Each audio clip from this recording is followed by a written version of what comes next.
Samantala, arestado ang isang hinihinalang high-value individual sa illegal na droga sa illegal na droga matapos ang isinagawang buy-bust operation ng mga otoridad sa bayan ng Etiague, Isabela. Kinilala ang suspect na si alias Brian, 37 anyos, residente ng Purok 4, Silawan Norte, Etiague, Isabela.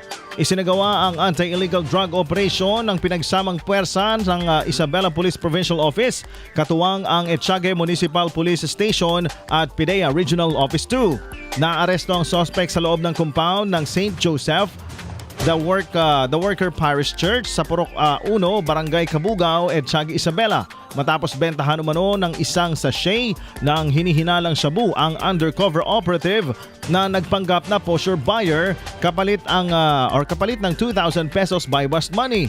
Bukod dito, nakumpiska rin mula sa suspect ang isang sachet ng hinihinalang shabu at ibang drug paraphernalia tulad ng plastic sachets, aluminum foil, gunting, lighter at iba pang kagamitan na pinaniniwala ang ginagamit sa illegal na droga.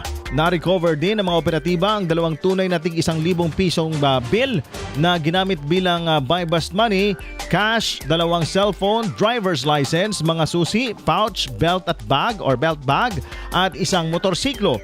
Mahaharap ang suspect sa kasong paglabag sa Republic Act 9165 o Comprehensive Dangerous Drugs Act of 2002 kaugnay ng illegal sale at possession of dangerous drugs at drug paraphernalia. IFM News.